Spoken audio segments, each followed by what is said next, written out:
У наповненій водою калюжі навіть серед кукурудзи вирує життя.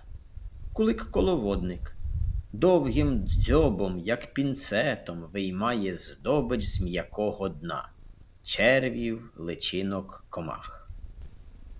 Крижень застосовує широкий плаский дзьоб, як цідило, виловлюючи з поверхні води рачків, водорості, насіння прибережних бур'янів.